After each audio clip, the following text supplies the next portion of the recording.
How's it going? Boy, we got a lot to talk about. Well, I do. I certainly do. Um, it's been crazy, as you guys already know. This Daily Mail stuff. I don't know what to make of it. To be honest with you, I know that just like clickbait and everything else, they're trying to sell a product, you know, and this they're kind of like, I guess, the National Enquirer is what you can compare it to, I guess. But I made it like a little video of their actual online clipping. See, in the old days, we had to go buy the paper. I remember my mom getting it. Um, and I still, when I go through the register, I see the Inquirer and I get like flashbacks. I mean, to like the 70s, So my mom used to love that Inquirer. But it's not the same anymore because of the internet. Uh, they've just I don't know. My mom would buy that. I can't remember how often it came out, but she would buy it when it came out, and whenever the new one would come out, she would get it. And I remember my dad would give her shit.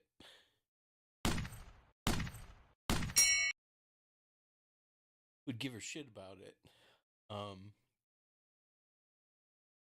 call it a rag and all that. But he'd sure do the crossword puzzle, wouldn't he? But anyways, uh, I tried to look up the Laura Collins, right? And initially, I looked at it and I really didn't go too deep into it. I just looked at what her credentials were and stuff like that with the Daily Mail, and it said the first thing I saw was that she was the chief or the lead investigative journalist for Kentucky. So I was like, okay, here's a UK National Enquirer with somebody stationed in Kentucky. Kentucky. So, but then I read into it a little bit more, and she was stationed based in Wisconsin, in Ohio. And so I think wherever she's doing the story, she becomes the lead investigator for that general area, for that division or section of wherever.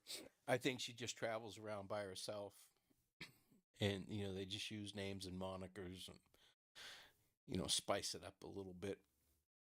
I was reading one thing where she went and interviewed somebody who had Ebola, right? Well, then she got sick, allegedly, and she went, nobody believes her. She went to the hospital and she wrote a piece on how bad the nursing staff was, how they didn't know their job, and yada yada yada. So a lot of people think that she wasn't sick; she was just faking sick to get into that hospital, to look for something to write about. But I guess one of the nurses ended up getting Ebola. or, or something along those lines. And it's not funny. I'm not laughing because somebody had Ebola. I'm laughing because of the whole situation where she went to this person's home and interviewed him, and he had Ebola. Allegedly, she did this. So I guess that they could not vet that. So who knows? Who knows? Okay, now let's talk about junk evidence and forensics and the such, and some of the claims. We'll get into the Daily Mail The whole thing, the whole I mean, I don't know if you call it an article anymore. I want to say the article, but is it called an article when it's online? I don't know. I don't know. I don't know what the verbiage is. So, I mean, no matter whether it's online or on paper, ink, pencil, it doesn't matter. It's bullshit. And I'm not saying the whole thing is bullshit. There's got to be some truth to it, but the sensationalism, um, and the way it's written is bullshit. It's total bullshit. It's that's not journalism at all. That's high school stuff. Yeah, that's high school newspaper. You know, but the whole thing can't be untrue. I mean, there's got to be some bits and pieces of truth in there. I've always thought that there was more than one person involved, and I think that it's going to be more involved than people think. You know, um, there had to be some pre planning and premeditation and all that, but more pre planning. People had to get together and plan their parts and stuff like that. Like I said before, but bringing Ron Logan back into it, right? Bringing Ron Logan back into this. I know, I know, I know. Him trying to get that fake alibi didn't look good. Um, doesn't mean he's guilty of anything. It doesn't. They tried. They tried like a son of a bitch to find anything on him, but they didn't. The FBI. I mean, days after the murder, they went and checked his home, and I actually, because I was thinking about it today, because of all this, I actually texted with Eric Williams, the guy who is a searcher on the 13th. And last time I spoke to him on the phone, right, he told me that now he's the guy that had the slip of the tongue. Well, they interviewed him on the 13th. It was dark already. He said that he'd been up for over 48 hours. They went hunting and all that. And so he was tired. He said, I looked like a crackhead. I know I did. Um, but he said, we're looking for the girls, he almost said victims. And so, and I don't know if many people know this, but the FBI called him, right? Like, a couple days later, not quite a week later, but a couple days later. And, he answers his phone, and this guy says, Hi, I'm Agent so and so from the FBI.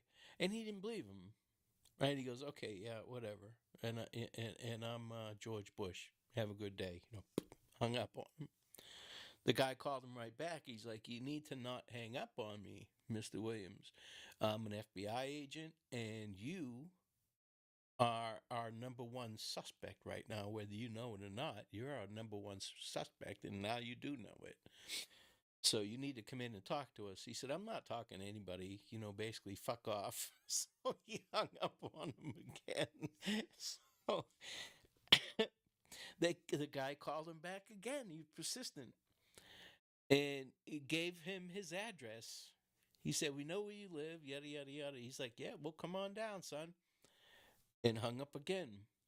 About 15, 20 minutes later, the guy called and said, We've got 5 agents out there near your house, and all they can see is a cornfield. Where is your house from there? Where are you? He said, Where am I? I'm sitting on the front porch with a shotgun waiting on you motherfuckers to get here. They never showed up, right? But he found out later through local law enforcement that, yes, that was absolutely FBI. So, uh, it, they were they made him a suspect, if you can believe that. Guy who's there searching, he was good friends with one of Libby German's uncles. is how he got involved with the search. You know, the guy called him, say, "Hey, we got a search," and yada yada yada. And he's the one that him and her uncle actually was smart enough. Everybody started searching at the drop-off point near Mears on 300, and him and her uncle got in his truck and drove around to the other side, to the south side of the bridge, and went in that way near the Weber property, all the way down to the creek there. So, at least they had some brains. They, instead of everybody just grouping up and searching the same area, they really weren't covering much ground. Him and her uncle went around to the other side and went in that way. So I thought that was pretty intuitive of them. It was smart. It was smart. There wasn't any real organization to the whole thing in the beginning to start with. But to me, it was always sketchy that that quick, it went from missing girls to a major search party. Hundreds of people, fast. I mean, fast. By 6:30, there was shitloads of people out there. Now I know there's internet and social media and stuff like that, and I think it's awesome. It's awesome that all those people showed up. But what I don't get is why was the FBI there that quick? I guess there was an FBI agent off duty, vacationing in the area or visiting in the area. That's why he got there quick. But the next day, there was a command center set up in the Mears farm driveway, and that was an FBI trailer that wasn't local or ISP. That was, from what I understand, that was an FBI trailer. So actually, it was Eric that mentioned that. They said, yeah, that command post was an FBI command post. It wasn't locally. They used the fire department, which was right up the street. So all that's kind of sketchy, and for them to point a finger at Eric and tell him that he was the not the prime suspect. It's a bunch of bullshit. It's I understand. I understand they're looking for somebody and they want to get this shit buttoned up, but give me a break. I mean, this guy was the furthest thing from what they should have been looking at. Okay, so there's a little video here that I found, and it's pretty good. It was longer, but I cut it down. I was going to actually get my Glock out and break it down and show you guys, talking about this forensics, firearm forensics, with the serrations and extraction and ejection marks and stuff like that, because there's an extractor and there's an ejector on these semi-automatic pistols. So the extractor, when the bullet comes out of the magazine and gets pushed into the barrel, to the chamber, the extractor is actually hooked on the bottom edge of it. That's why bullets, and you'll see they have that indent at the bottom. That's so the extractor can grab onto it when it gets pushed into the chamber, into the up the loading ramp and into the muzzle. Hi, Sylvia. So it's hooked on there already. So when it fires and the gases push the slide back, it pushes back into the ejector pin. It's like a rod, and you'll see. I'll point it out to you when the video comes, and he does it in slow motion as well with some dummy rounds, so that you can really see it. So, and you can see the magazine as well. So you can see how many metal contacts there are. So I don't know. I also have the Turner versus State, the 2011. It was actually a 2007 or 8 case, but he got through the appellate system. He got to re-examine some evidence and stuff like that. And part of it was firearms forensics. And this guy actually got charged, and you'll see this. I'll let it play through. I scrolled through. I actually did like a not a screen, a face record of my cell phone, and I scrolled it. and I did it slowly so we could read it and stuff like that. But it's Turner versus State 2011. So if you just put that into Google, it comes right up. Um, but this guy killed, I believe it was 6 people, and got convicted twice on it. But it was an AK-47, and they found an unspent round at the crime scene that had ejected, maybe it jammed or what have you, I don't know. But they were able to compare that when he got to the house where they arrested him at the next day. They couldn't find the gun. They never found the gun. As far as I know, they don't have the gun yet. But they found more rounds at this other house that had been ejected out of this gun and out of unknown. That's what they said. It was the bullets that they found at the crime scene and the bullets that they found, the rounds they found at this house were from the same unknown weapon, but it was the same one. And he really fought that. And they put it through again, and this was in Indiana. So this case precedence on this forensics, which is not going to help the defense case in Richard Allen's favor at all, because there's already precedence, and it stood up twice. As a matter of fact, before I get into this Daily Mail stuff, let me put this one up, and we'll take a look at this real quick.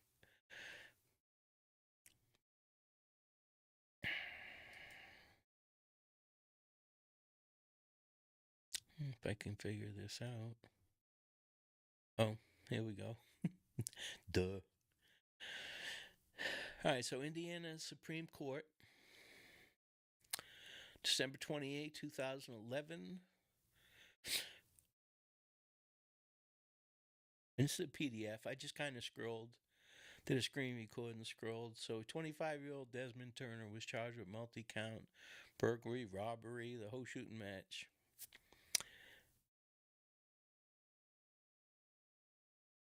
4 adults and 3 children dead on the first floor. That's a lot of people.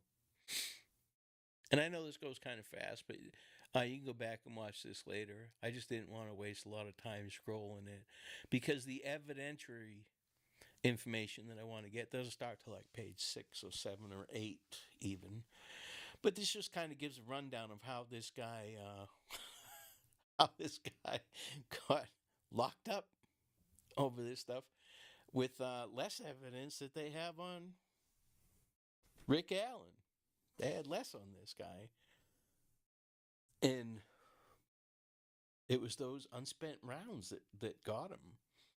And this forensics person re-examined all the evidence a second time and came up with the same conclusion a second time. Now, I don't know if the defense attorneys had their own specialists. I'm sure they did. But this guy was able to really, it's not just being a good forensics investigator. It's being, you have to be able to testify. All right, here we go. Discussion, admission of evidence. And, this guy Turner, he got granted, they didn't overturn his case, but he got granted a second evidentiary hearing about the evidence in the appellate system. So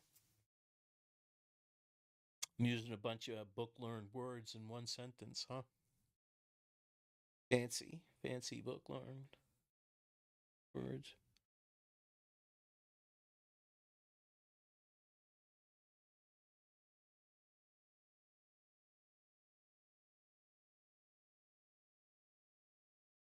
But see, the same tool of unknown origin. So they know it was a AK-47 SK because of the tool marks in the round itself, the caliber of the round. So, and again, I'm sorry, I planned on slowing this down, playing it like half speed, but I forgot to do all that. You know why? Because I'm stupid. Had nothing to do. I'm home by myself. My wife and my mother-in-law went down to Sarasota, about 3 hours south of here, to my wife's sister's to spend till Sunday. So I have nothing to do. I think that's what it is. I got that surgery coming up, so I'm antsy about that. So I'm trying to keep busy doing things. But I just forgot to slow it down. But he basically used a microscope because he didn't want to touch the metal. He didn't want to damage the serrations and the scratches and the marks that were there from both the extractor, the hook, and the ejector pin. But they're all very similar, and you'll see that on the video that this guy made. I really didn't look to see who the guy was that made this video, but it was outstanding. He did a great job with it. And I should have left his the audio on it, but I took the audio off because I planned on just running it in the background. But then, I'm still new to all this stuff as far as production value goes. So, yeah, still making mistakes with that kind of stuff. But this definitely is the same, and it's Indiana, so it's there, man. he's screwed. They've got precedents for that law, and it was only in 2011. I mean, I say only, but that's pretty recent when it comes to evidentiary testimony, and especially stuff like this with forensic firearm stuff. That stuff's come a long way in the last 20 years or so. It used to be you had to have the spent bullet. They had to find it, dig it out of the ground, dig it out of a body, dig it out of a tree, and they could match it up with the rifling of the barrel. But when it comes to like spent rounds and all that, and if you guys are interested in it, I mean, I can go deeper into it. But you have breech marks on it. You have the charge where the firing pin hits, which sets off the explosion that shoots the bullet out. And that puts a lot of force against the shell casing, against the back, and that's called a breech mark. So that little primer that that firing pin hits, it's puffed out a little bit, but when it gets pushed back against that breech before it gets extracted and ejected, it leaves a mark, leaves a breech mark on there, which can have, it not necessarily does have. Like I said the other day, I polished the shit out of all my guns, the internals and stuff like that. I like everything buttery smooth. I don't shoot that much, but I'm just a freak when it comes to that stuff. I polish everything, and one of these days I'll take it out and I'll show you guys.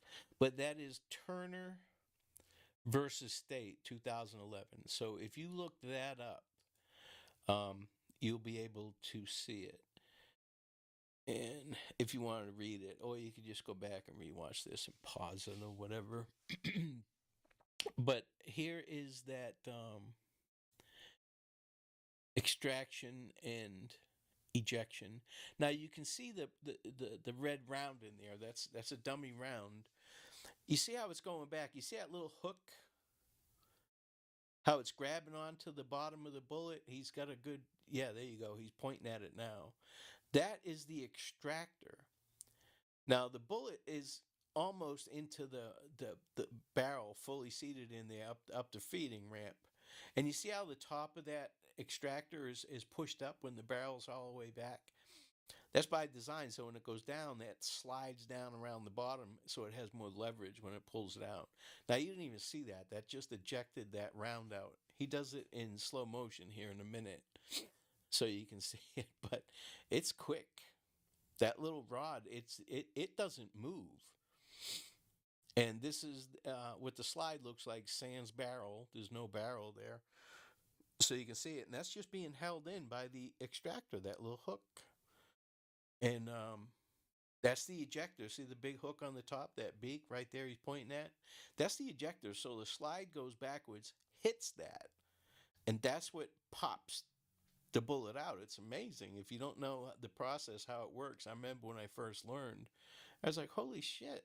I thought there was a lot more mechanized shit going on, but no, it's just that thing slides back because of the gas from firing the gun, and that thing just pops it right out. Now, watch this in slow motion. See? Boop.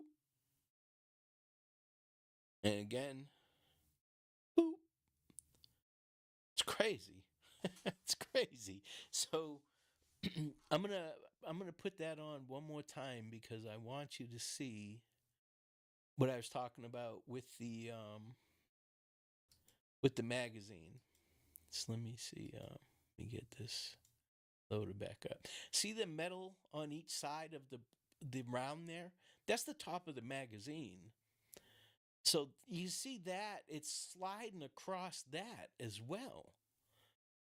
So that is going to make all the difference in the world because I personally have the 10, 11, maybe even 12 magazines filled with rounds. And they're all tooled differently, even though if they're made for the same company. So depending on which magazine the bullet came out of, that'll affect the serrations and all that. What's up, kid? What are you doing, bruh? So it's not an exact science, but as you just saw with Turner versus Stade, if you get the right forensics person testifying and they know what the hell they're doing, I mean that's all she wrote. That guy got convicted. Now that you're talking about 6 people got murdered, and he did it. I mean, there's no doubt he did it, but there wasn't a whole shitload of physical evidence, and he did most of it was corroborative evidence, but that forensics investigator really did him in. That firearms expert really did him in. But now you can see in slow motion now that you've seen it a couple times, you see that ejector pin, the ejector rod that just doesn't move. The slide goes back to it, and it spits it out of there. It's crazy. And I'm here to tell you, I don't know if you guys have shot or not, but it spits that brass out, and that brass is hot as a son of a bitch. And I've had it go down my shirt, down my glasses. You have to wear a hat with a brim because that shit flies everywhere. There's 15, 20 of us out shooting at the range, and we're 3, 4 feet apart from each other. And, we unload from 50 feet. And the 50 feet doesn't sound like a lot, but man, it's tough. You have to practice. I've seen people miss from 3 feet. I'm not kidding you. There was a case not long ago where they have a woman on video getting out of a truck and killing this woman, and they haven't solved it yet. It's another one that I'm going to look at. But she missed. I mean, she pulled the gun out and was 3 feet away and pointing at her and missed.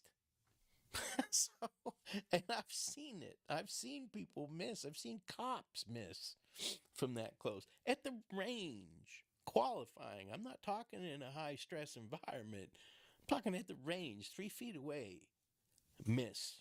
That's ridiculous.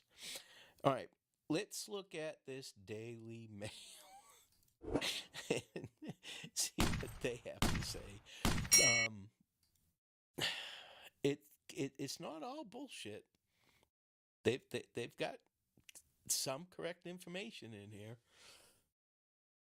but it's just some of it. I've been on this Keegan Klein kick. You guys know that, but Ron Logan. Let me ask you something. If Ron Logan was involved and the whole plan was to do this to the girls on his property and all that, why the fuck would Rick Allen park way up at the CPS building? Why didn't he park at Ron's house? Or park at the cemetery or whatever. That's why I said, they charged him. The state does not even have They don't have to prove that he murdered the girls. They just have to prove that he kidnapped them and that he knew what was going to happen to them. That's all they have to prove. That's what they charged him with, felony murder. So that's what they got to prove. And that's why it's interesting to me, because they knew early on, because they said this guy, bridge guy, is responsible. That's the reason they only gave Barney one round. Hey, dude, I'm telling you though, there was an older woman, and she happened to be from Boston as well, and she almost got fired because she couldn't shoot. Well, she didn't want to lose her job, so she went out there every day. You could shoot for free if you work for the sheriff's office, and she worked in the property room, and she was trying to get certified to be a deputy. So, but she practiced and practiced and practiced, and I'll tell you what, man, she could shoot better than most men within a year. And she's really good. She got on the shooting team and everything. So it's sight alignment, sight alignment, sight alignment. You learn that in the front sights blurry, the back sights are in focus, and the target's in focus. That's all you need to remember. But this shit, bring Ron Logan back into it. I mean, it just doesn't make sense. Doesn't make sense at all for the whole scheme of things. It would have been like, oh man, I fucked up. I killed him. Yada yada yada. I need to come to your house and clean up, not walk down 300 muddy and bloody, or what have you. Whatever actually happened, I'm sure we'll find out soon. But if Ron Logan was involved, shit would have went a lot differently. A lot differently. It just doesn't make sense at all. And they're saying that Keegan and Rick knew each other. They met each other in Peru when they both lived there. Well, when Rick lived there, Keegan was like 12 or 13. So, I mean, I don't know. It's a bit of a stretch, and the way they wrote it isn't even tasteful. To be honest with you, there's no journalistic talent involved with this whatsoever that I can see, anyway. So it's crazy. It's crazy what these people are willing to do to get some clicks or some likes or what have you. But it's not all bullshit. That's what I'm saying. And unfortunately, there's been enough information recently where these people can take it and run with it. I've seen on online and on TV and on podcasts and on Facebook and Reddit and YouTube that people are just running with shit now. They're running with everything. A lot of people are jumping on this the Idaho. They call it the Idaho 4, which is sad. Already they're not people anymore. They're the Idaho 4, But there's so much bullshit surrounding that, and now this new Hyundai, they're trying to find out, whose car that was, and people just need to let law enforcement do their job for a little bit here. Not get overly ambitious with coming up with theories until there's actually some information to even have any kind of informed opinion. That's all. I'm okay with an informed opinion, but some of these wild ass freaking theories, and I know I sound like a broken record, but I'm always, where did you hear that from? Somebody said, yeah, the boyfriend skinned a dog and threw it on the. Where did you hear that from? Do you know that he skinned a dog? Well, I heard it. Well, from where? Well, Reddit. Well, fuck off. you know, that's not a good source for information. Trust me.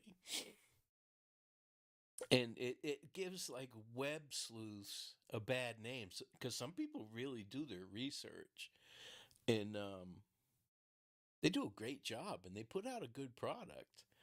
And my buddy Charlie was just talking about that either today or yesterday. Charlie Greer. I don't know if you guys, I think you know who he is, kid. He's fantastic. And if you guys don't know who Charlie Greer is, you need to look him up. And you need to, he does a podcast every single day. Um, at different times, he does it when he can do it. You know, he's a busy man. But he's been a rock star. He's been an actor. He smoked a joint with George Carlin. He's been in Chuck Berry's house.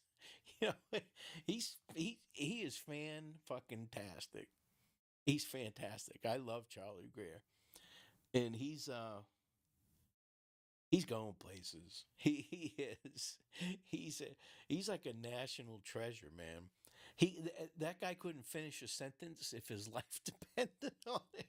But it's because he's so intelligent. His brain's like 20 seconds in front of everybody else. So you'll see if you go watch his videos. He'll be like, and the guy, and that's it. But you know exactly what he's saying. It's crazy. He'll start a sentence, not finish it, and just, but you know what he's saying. It's crazy. He's awesome. I've talked to him on the phone for hours, and he's hilarious. Yeah, Charlie Greer. Well, there you are again. This is Charlie Greer podcast. I do this every day. Today, we're talking about this. I love it, man. I absolutely love it. Charlie's great. One in a million. That guy is original. And I'm surprised he hasn't blown up yet because you know he needs to blow up. He's fantastic. But do you guys have any questions or anything about what's going on with Delphi right now? I don't think that I don't think the forensic firearm stuff is hokum. I think it's legit, but that opener has made me I got caught stealing. Yeah. But I don't think that that's junk science at all. Especially after reading that Turner versus State. I mean, there was a lot of corroborative evidence, but it was basically serrations, scratches that they were able to put it. I still don't think they found this gun, this rifle, this assault rifle, but it's I don't, it's good science, I guess. You think scratches and serrations wouldn't be, especially like I was pointing out. You got the magazine. Every magazine's different. I have dozens of magazines, at least 12, at least. And my wife has a Ruger. I'm a Glock guy, and her Ruger she has 7, 8 magazines. Some are plastic, some are metal, because it's a Ruger. Totally different setup than a Glock. Glock, we call them lethal Tupperware, because they're plastic. But I'm here to tell you, I've got my Glock set up where there's no travel on the trigger. I mean, you put your finger on it and boom, that thing's going off. And the reset is immediate. So you don't need to do this. It's just... And it's only a Glock 43, so you'll shoot through 9, 10 rounds. That's all it'll hold. Quick, too sweet. You just got to put them on target. Don't do any of this accuracy by volume bullshit where you just shoot as much as you can and hope one hits. That's... you need to practice if you're doing that. But I can take this thing with one in the chamber, and even though it's a hair trigger on this thing, I can throw it up in the air as far as I can throw it and let it hit cement, and it's not going to go off. Those things, and there's no safety on a Glock. There's none. It's on the trigger. So you have to, if you shoot somebody, you meant to shoot them because you have to pull that trigger for the safety to shut off. So, but yeah, he gets me too. I find myself saying along with him, kid. I don't do it in the same cadence that he does, though. You can tell. I mean, he's given singing lessons throughout his life, and you don't. I mean, when you talk to him and you see him, and I don't mean this in a derogatory way at all, but you just don't say, "Oh, okay, there's a rock star," but that guy was a legit rock star, you know. So Love Engine was a great band, and they got some great reviews. I mean, he didn't give me this information. I looked him up, and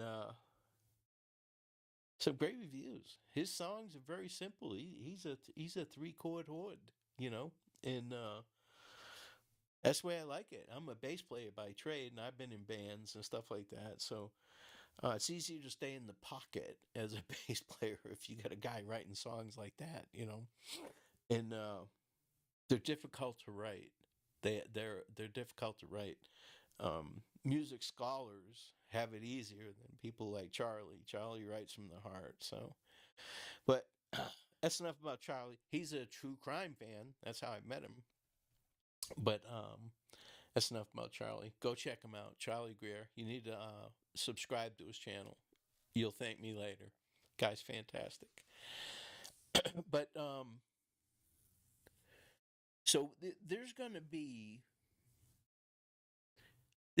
some tossling going around with this evidence, this bullet evidence. People are calling it names, the magic bullet and stuff like that. It's not. It got there. It's there. you know.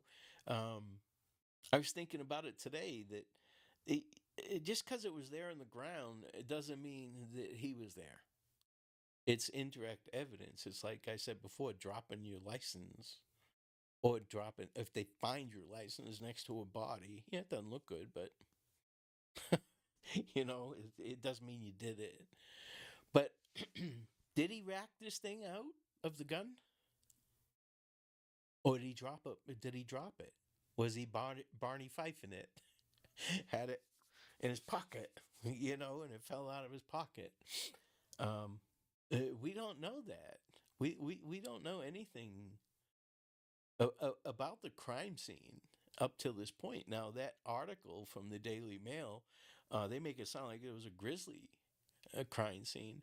Now, we know that to the Ron Logan search warrant affidavit, that they were looking for a cutting instrument at his place, but they were also looking for firearms and digital media and the such. So you can't lock on to one thing or two things. I mean, they were looking for a shitload of stuff, and that Daily Mail, it's like, yeah, they dug up his cat. And they got the hair and all that. And I'm here to tell you, if they did do that, I'm not saying they didn't. If they did do that, then it would have been a little bit more of a production. I guess the neighbors were watching with binoculars, which doesn't mean shit because they become an eyewitness now, and eyewitnesses are not reliable at all. But they would have to document it because the defense would just say, "Where'd you get that hair?" Well, we dug up his cat. Where's the cat? Where'd you dig it up from exactly? How do we know you just didn't take hair off the body and put it in your pocket and say you took it off of this dead cat? Where's the cat? Did you document? Um, I don't know, the excavation of the body, I guess, the exhuming of the cat. But yeah, it's Sylvia. You're gonna love Charlie. You're gonna love Charlie. He's fantastic. I love that guy. And I try to comment on his channel as much as I can because he's smart. He understands these algorithms, and he's trying to expand his channel, and that's cool.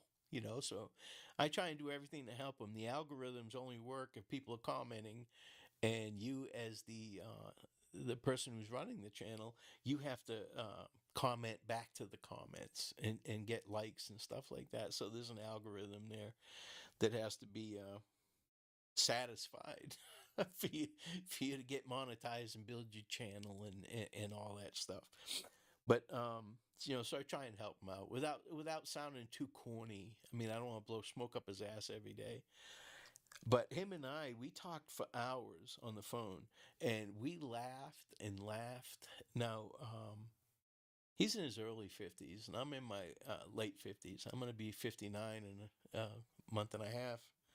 So, actually, 2 months. February 26th, be 59.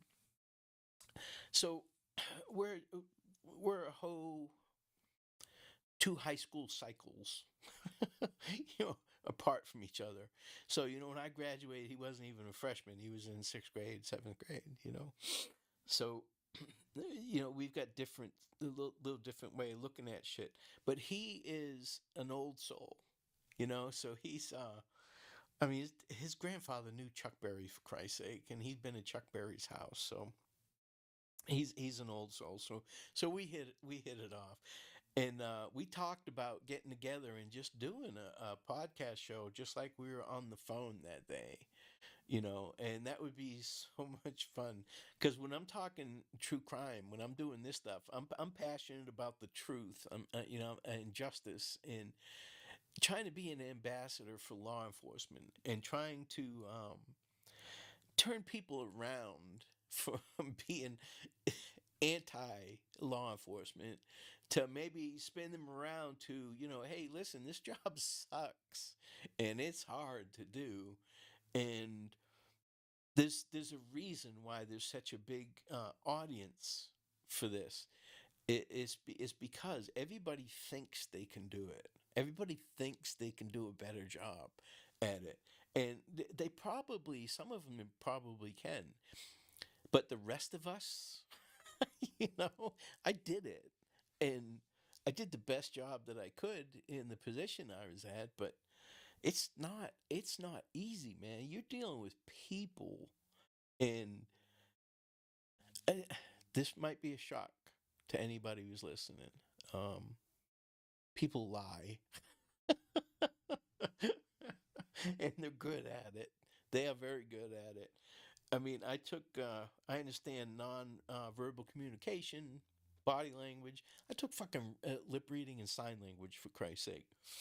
And still, even though you can look for all of the indicators, um, still, some people are professional liars. I mean, they're so good at it.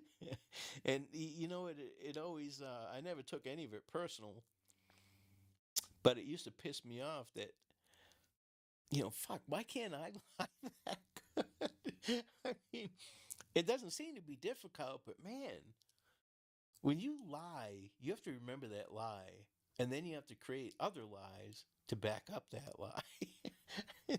Some of these people, man, they're wasting their talents. They can go 3, 4, 5, 6 lies deep for years, and, nail it.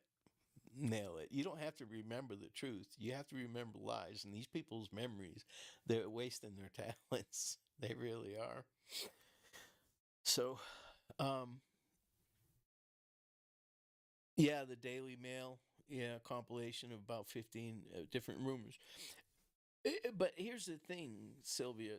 There's some facts in there. I mean, there has to be, but it's sensationalism. I really didn't even want to talk about that article, um, because there's no such thing as bad publicity, and they're getting exactly what they were shooting for. Exactly what they were shooting for by everybody talking about it. But that's why I just made that little screen record and wanted to play it and not really read it or get too far into it or anything like that. Just wanted to put it out there that yeah, I read it, but I can't wait to see what they have to say about the University of Idaho slayings in Moscow, Idaho. Um, I don't know what they had to say about little Quentin or Mikey Monkey. What's going on with his case. Um, but they they don't give a shit. They don't care about victims. They don't care about hurting people's feelings. See, I've always been a proponent of the facts don't give a shit about your feelings. They don't. Facts don't care about what you like or what you want. Facts are facts.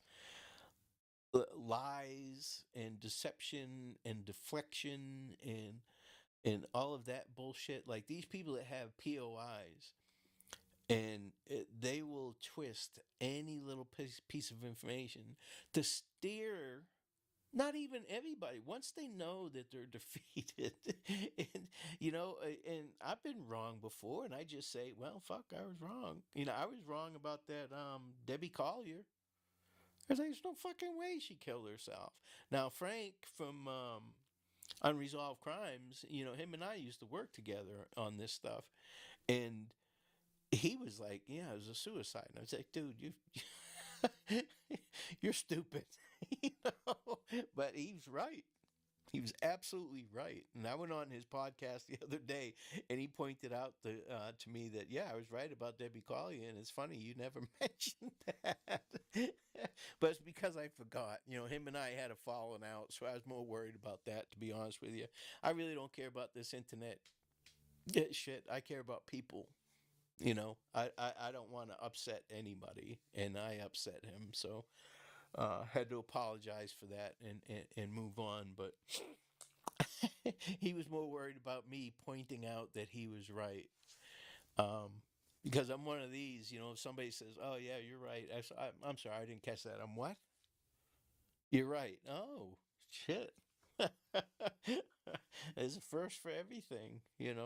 But uh that's about it. I didn't have a whole bunch to say. My surgery's on Thursday, and I'm getting a full reverse shoulder replacement. So I'm sure I'm going to be out of it for a couple days. So I'll have time to sit around and do some research and the such. But I'll try and come on after that, probably next week sometime. I may come on like once or twice prior to the surgery. The P226 has no external safety mechanism. Makes sense. Yeah, I'm not really familiar. Now, the sheriff's office, after I retired, they went to SIGs, and my son was like, "Man, they're great." Well, they went right back to Glocks after like 4 or 5 years. The armorers love Glocks; they're so easy to take care of. But Sylvia, you're absolutely right because nurses and cops. I've done hospital duty a bunch of times, so I've met a lot of nurses, and they have the same kind of shift work and have to deal with people when they're at their worst. Um, so, and I'm telling you, I've dealt with people that royal pain in the ass, wanting to fight, come right out of the chute, call me every name in the book, bald headed cocksucker and all this. Pardon my French, but I've heard it all. I was like, do I know you? And boom, boom, boom, we're fighting. And the next day, they're like, "Hey, listen, deputy, I just want to apologize to you. I was drunk, or somebody. I was doing drugs or whatever. That's not how I am, and all that." And we've all been there. I mean, we've all been there. I was no saint. I grew up in Charlestown, Mass, in downtown Boston, and graduated high school from Lynn, Mass. Lynn, the city of sin. So I've done my share of cocaine and mescaline and drugs and drinking and all that. So I know. I know I've been there. Some of it, you can have life changing nights. I don't know if you guys ever had any of those, but I have. And back when I was younger. Seems like yesterday. But, I learned I didn't like feeling like that. But I was able to relate to these people. Now, it's hard to relate to them when they're trying to knock your head off. but, and some of them are big, strong SOBs, but the next day, totally, and women, God, there's women that I couldn't handle by myself. And you had to get help with not just one guy, two, three, and we'd have to put them in the restraint chair and put a bag over their head because they're spitting at us. And here's a woman that looks, dressed nicely, mid-30s, looks like she's a businesswoman, and the next day, totally embarrassed. It happens. It's happened to the best of us, you know. But if I don't come on before my surgery, wish my doctor luck. I I'm probably gonna. I shouldn't even talk about religion and stuff like that. But I don't believe in God or anything like that. I never have ever. I grew up Catholic and all that, but I never have. I'm not the religious type, so I'm not asking for anybody to pray for me or anything like that. But wish me luck. And wish the doctor luck who's doing the surgery, because he's got to cut the tops of my damn bones off and put metal implements in there and make that joint work again. Hasn't worked in 15, 20 years, so it's going to be nice to play golf again and all that kind of stuff. But if something new comes up on one of these cases between now and Wednesday, say the surgery's Thursday, but I've got a bunch of pre-op shit to do on Wednesday, so the next 4 or 5 days, um, if something new comes up on it, I'll jump on and we can talk about it a little bit. And trust me, I know you guys aren't sitting at your computer just waiting to click your mouse on one of my lives.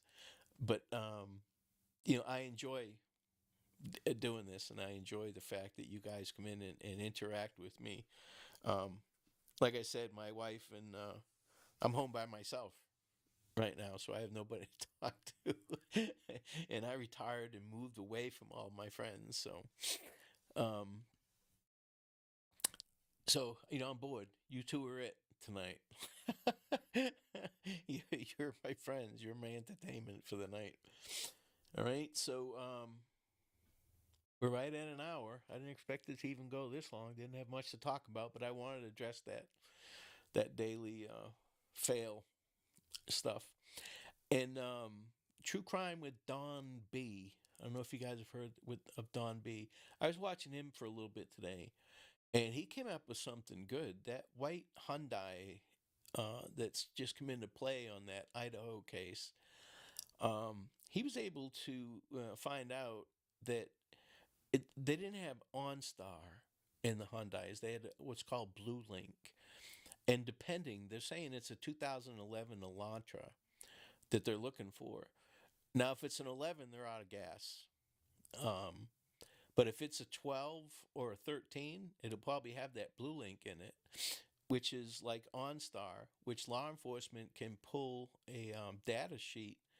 They can say, "Hey, we need to know if Blue Link will cooperate." OnStar doesn't always. There was a case where OnStar cooperated with police, and they were tracking a tractor trailer, and the person in the passenger seat of this truck was totally innocent, had no idea what was going on, sued. Well, law enforcement pulled him over and made the arrest. I guess it was drugs or whatever. But this passenger was totally innocent, had no idea what was going on, and sued OnStar because they had an assumption of privacy sitting in the passenger seat of that truck. And OnStar had to pay them a bunch of money, so they don't always cooperate. Once those companies get sued once or twice, the law enforcement doesn't get sued because law enforcement, they're going to be dicks. They're going to be like, "It's not our fault. We asked them. They cooperated. They gave us the information. What do you want us to do?" You still need a warrant and a subpoena and all that, but still, they can say no, and more frequently, they are saying no. So it's yeah, Don B's really he's pretty good. I don't know if he's law enforcement or not, but the very first time that I watched him, I got like a bad taste in my mouth for him because he was talking about Monkey when they were digging up that yard looking for him. And some woman mentioned that, well, all they have to do is look for where the grass is growing a little better. And they got into this big conversation about a decomposing body. Do the grass roots get down that deep to get nutrients from a decomposing body? And I even put in the chat, are we seriously talking about a decomposing kid right now? And come to find out, his mom was in the chat. And Don just started backpedaling, and then he started crying. He started bawling his eyes out. And I was like, oh, this is bullshit. I had to shut it off. But I've watched him since. And, you know, I like him. He's been around since 2011. But, you know, I just thought that was bullshit. Why would you even talk about that? I mean, it has nothing to, you know, it's not helping the case or anything, but who knows? Who knows what people think, you know? But yeah, her the little boy's mom was on there, and he just immediately he saved the day by crying, basically by getting emotional. So you know, everybody came to his rescue, you know. But I was like, Jesus Christ, it was stupid to talk about it to start with. You know, but you know, it didn't further the case at all or anything like that. It didn't even help anybody that's in the lawn business, for Christ's sake. But all right, guys, I appreciate you hanging out with me. Hopefully the surgery goes good and I'll be back to 100%. And as soon as that one heals, the right side I'm getting done. As soon as that heals, they are going to do the left side. The same thing on the left side. So, yeah, I've had a rough life physically. Between the military and law enforcement, hasn't been too fun. So, I'm out. I am going to talk to you guys later. And please, like, subscribe, comment. I love this little thing.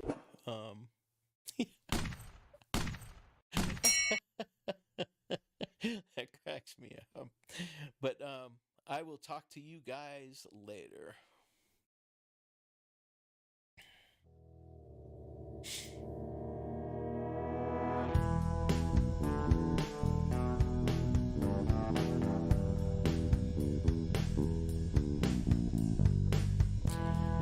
My name is Ruckus,